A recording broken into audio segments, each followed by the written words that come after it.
안녕하십니까. 2019년 11월 29일 금요일입니다.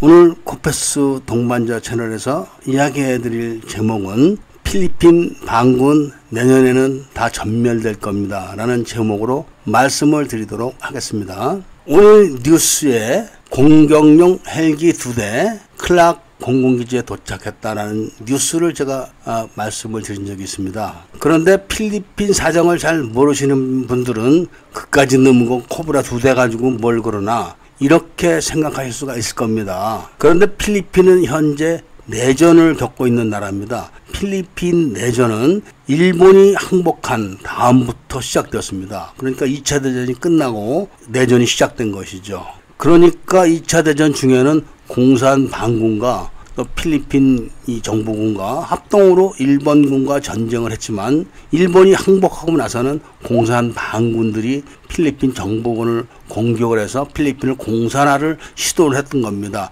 마치 중국과 같이 된 거죠. 그런데 중국은 모택동이 장개석을 밀어냈지만 필리핀은 실패를 했습니다. 그러니까 필리핀의 반군 내전 이 역사는 아주 긴 겁니다. 한국 전쟁을 할 때도 필리핀은 내전을 했었습니다. 그런 가운데서 필리핀 군대의 그러니까 50%를 한국에 보낸 거죠. 그래서 한국 전쟁이 치열했을 때 53년도에는 필리핀 반군들이 17만 5천 명까지 늘어났었습니다. 그래서 아키노 대통령이 재임할 때까지만 해도 민다나오 지역을 가면은 과거 한국처럼 길목마다 검문소가 있어가지고 경찰관이 올라와서 일일이 다 신분을 확인하고 한국처럼 했었습니다. 그런데 두테르테가 대통령이 된다면 사정이 바뀐 겁니다. 두테르테 대통령은 행동력이 있는 사람입니다. 그러니까 말로 말하거나 머리만 굴리고 이런 사람이 아니라 딱 결심을 하면 확 밀고 나가는 그런 사람입니다. 그러니까 다바오시가 필리핀에서 가장 범죄율이 높은 도시였었는데 두테르테가 다바오 시장을 하면서 싹 다 범죄를 없앤 겁니다. 얼마나 많이 죽였는지 아키노 대통령 측 정당에서 두테르테를 잡아 가두려고까지 했는데 이 불법적인 사실이 드러나지 않아서 처벌을 못했었습니다. 그랬던 두테르테가 필리핀 정계가 개편되면서 예상치 못하게 대통령 출마를 하게 되었는데 그때 인기가 급격하게 높아진 겁니다. 그러니까 범죄 도시 다바오를 범죄가 없는 도시로 만들어 놓은 거를 선거 이슈로 끌고 들어온 겁니다. 그래서 필리핀의 모든 마약을 다 없애겠다. 이걸 선거 공약으로 걸었죠. 그리고 내전도 종식시키겠다. 이런 선거 전략을 내걸고 국민들은 열렬하게 지원해서 대통령이 된 겁니다. 아무 예상을 못했죠. 그랬는데 두테르테가 정말로 민다나오 지역의 가장 큰 반군 세력, 그러니까 방사모로 반군입니다. 그 세력과 평화 협상을 체결했습니다. 그 평화 협상 체결에는 한국인 목사가 뒤에서 큰 공헌을 했다고 합니다. 그렇게 해서 방사모로가 자치정부를 구성하도록 허용을 했습니다. 그래서 지금은 다 자치정부로 살아가고 있습니다. 민다나오 쪽에는. 그리고 공산 반군과도 휴전을 했었는데 공산 반군이 뒤통수를 치고 나와가지고 두테르테가 공산 반군은 선멸 쪽으로 가닥을 잡았습니다. 그러니까 지금 필리핀에 남은 반군은 공산 반군과 아부시압 이 두 단체가 가장 큽니다만 커도 방사모로에 비교할 바가 못 되죠.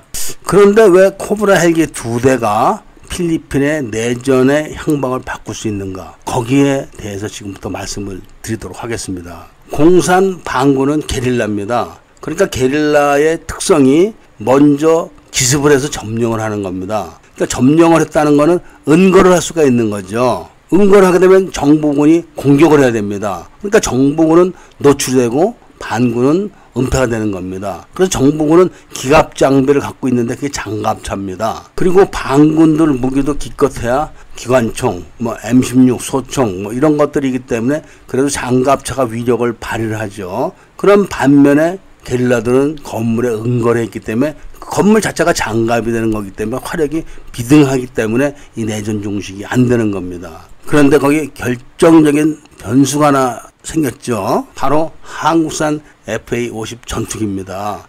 이 한국산 FA-50 전투기는 구름 위에서 공격을 합니다. 그러니까 반군들이 건물에 숨어서 작전하면서 바깥으로 나가서 기습을 하고 이렇게 할 때 항공기가 출동하면 비행기 소리를 듣고 전부 다 숨어버립니다.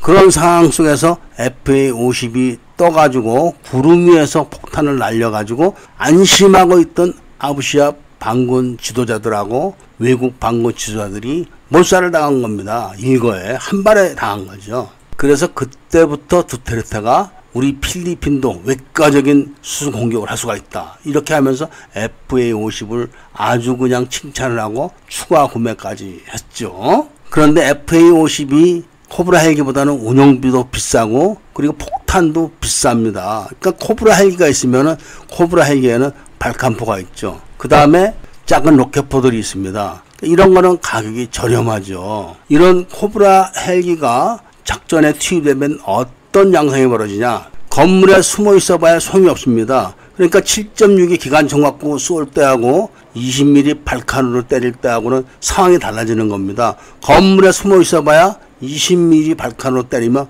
건물 다 무너져 버리죠. 그런데다가 작은 로켓포를 날리면은 아예 다 건물 주저앉습니다. 이렇기 때문에 건물에 숨어 있는 의미가 없는 거죠. 그러니까 기습을 해서 점거를 해도 소용이 없게 되는 겁니다. 그러니까 두 사람이 칼만 갖고 싸우다가 한 사람이 총을 들고 상황이 바뀌게 되는 거죠. 그런 식으로. 그런데 필리핀에 코브라 헬기 2대가 왔다. 이게 또 한국하고 긴밀한 관계가 또 있는 겁니다. 왜 그러냐.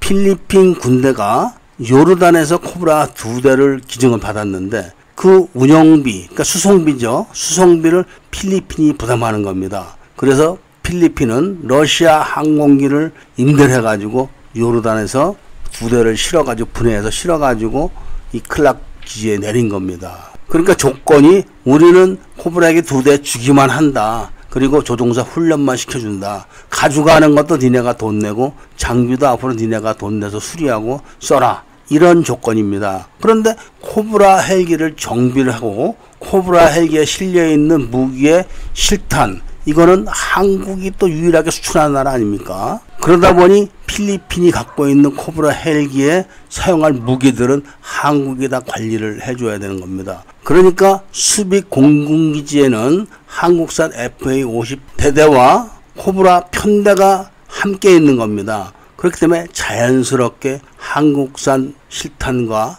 로켓포탄을 받아 쓸 수밖에 없을 겁니다. 그래야 장차 한국에서 도태되는 코브라 헬기를 또 인수할 수 있을 겁니다. 이렇게 코브라 공격 헬기는 전투기와 다른 장점을 갖고 있습니다. 대게릴라 전쟁에서는. 그런데 또 필리핀 여론이 두테르테 대통령에게 아주 유리하게 돌아갑니다. 공산 반군이 세력이 약해지다 보니까 학생들을 상대로 살살살살 꼬여서 징병을 한 겁니다. 그래서 학부형들이 상원에 나와가지고 울고불고 하면서 그런 사실을 다 이 총매를 통해서 이야기를 했습니다. 그러니까 필리핀 여론이 당연히 나빠지죠. 공산 반군에 대해서는. 거기다 또 돈이 떨어지니까 지방의 건설 현장에서 건설 장비들을 막 다 폭파시켜버리고 불태워버리고 이러다 보니까 건설업자나 건설회사에서 싫어합니다. 그래서 두테르테 대통령은 공산 반군하고는 타협없다. 경멸시키겠다. 이렇게 선포를 한 상황입니다. 그렇다면 지금부터 필리핀 군대에서 공산 반군과 아시아 반군을 어떻게 경멸할 것인가를 한 번 정도는 우리가 장비를 통해서 알아볼 필요는 있습니다. 지금 반군들은 전부 다 숨어서 지냅니다. 깊은 산 속에서. 그런데 필리핀은 깊은 산이 다 섬에 있습니다. 당연히 필리핀도 UH-1H 수송용 헬기들은 있는데 그런 헬기에다가 7.6이 기관총 달고 가봐야 밑에서 더 큰 걸로 쏘니까 가지를 못하는 겁니다. 그리고 섬으로 군대를 기동시키려면 큰 배가 있어야 되고 또 그 배에는 공격을 할 수 있는 무기들이 있어야 되는데 그런 장비가 없었죠. 그런데 올해 해병대 상륙 장갑차가 8대를 들여갔습니다. 그리고 그 상륙 장갑차 8대를 실을 이 수송함도 있습니다. 상륙함이죠. 그리고 근접해서 해안에다 함포 사격을 할 한국산 호위함들이 있습니다. 기증받은 게 지금 있지 않습니까? 거기다가 구름 위에서 대형 폭탄을 떨어뜨릴 FA-50이 있는 가운데 드디어 그런 폭격이 끝나면은 근접 공격을 할 공격용 헬기 2대가 또 쫓아온 겁니다. 왜 필리핀 정부는 코브라 헬기 2대를 기증받았냐 하면은 상륙함에 각각 한 대씩을 얹어서 갈 수가 있기 때문에 그런 겁니다. 그리고 필리핀은 반군과 정부군이 다 같은 나라 같은 말을 쓰기 때문에 간첩들이 많습니다. 오늘 뉴스에 보시면 아시겠지만 공산 반군의 정보국장, 그러니까 우리나라로 치면은 국정원장이죠. 그런 사람이 어제 잡힌 겁니다. 공산 반군에 대한 여론이 나빠지니까 누가 찌른 거죠. 이렇게 여론이 나빠지는 데다가 두테르테가 자꾸 현상금을 올리는 겁니다. 이렇게 되다 보고 또 판세가 과거처럼 같이 칼을 들고 싸우는 그런 비슷한 형세가 아니라 총을 들고 싸우는 그런 형세가 되었고 상대가 안 되는 지경으로 가기 때문에 다 간첩들이 반대로 돌았을 겁니다. 그러니까 공산 반군이나 아시아 반군들이 어디에 은거해 있다, 이런 정보가 알려지기만 하면 끝나는 겁니다. 아무리 큰 섬이라도 도망치려면 바다로 도망을 쳐야 됩니다. 그런데 이 충주함급 호위함이 딱 버티고 있죠. 1만 톤이 넘는 이런 상륙함 2척이 또 먼바다에 대기하고 있고, 그런 상황에서 FA-50이 먼저 구름 속에서 보이지 않는 데서 또 소리도 안 들리는 데서 먼저 한번 때려가지고 크게 타격을 주고, 그 다음에 코브라 헬기가 날아가기 전에 호위함들에서 함포 사격을 집중적으로 해댄 다음에 상륙 장갑차 8대의 필리핀 해병대를 상륙을 시켜놓은 다음에 포위를 하고, 그 다음에 코브라로 막 조져놓은 다음에 공중 대기를 하고 상륙한 해병대들이 섬멸하면 끝나는 겁니다. 그러나 작년만 해도 FA-50은 있었지만 다른 게 아무것도 없었던 겁니다. 상륙 장갑차도 없었고 호위함도 없었고 공격용 헬기도 없었고 하다 보니까 정부군이나 공산반군이나 아부시합이 칼 들고 서로 싸우는 그런 형국이었지만 지금부터는 달라지는 겁니다. 틀림없이 필리핀 코브라 헬기에는 한국산 발칸 포탄하고 로켓탄이 실릴 겁니다. 그렇게 돼서 필리핀 반군들이 모조리 섬멸이 되면 두테르테 대통령의 인기가 하늘을 찌를 겁니다. 그런 반면에 한국산 무기의 우수성이 이제 세계 각국에 확실하게 실전을 통해서 증명이 되는 거죠. 지금 현대중공업에서 진수에서 성능 검사라고 있는 호위함 한 척이 필리핀에 도착하는 것이 내년 4월이나 5월이라고 합니다. 그러니까 신형 호위함 한 척, 구형 호위함 한 척, 이렇게 2척이 공격에 참여를 할 수 있겠죠. 물론 그때까지 한국산 다연자 로켓포가 필리핀에 도착할지 그거는 모르겠습니다. 아직. 어쨌든 내년 4월이나 5월 정도에 반군에 대한 토벌이 시작될 겁니다. 물론 정보를 취득을 해야겠죠. 어디 숨어 있다는 거에.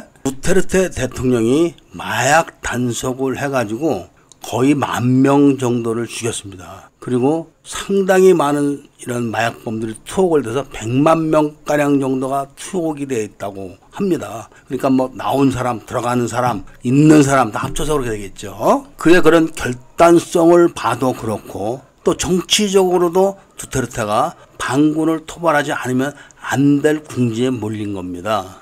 그래서 내년에는 반드시 필리핀 반군이 다 토벌이 되고 내전이 종식이 될 겁니다. 그렇게 되면 두테르테 대통령은 필리핀 정치에 큰 업적을 남기게 되는 거기 때문에 내년에는 반드시 반군이 토벌될 걸로 사람들은 추측을 하고 있습니다. 그때 또 한번 한국산 무기의 우수성이 증명이 되길 바라면서 오늘 이야기를 마치도록 하겠습니다. 구독과 좋아요 추천을 부탁드리면서 이야기를 마치도록 하겠습니다. 감사합니다.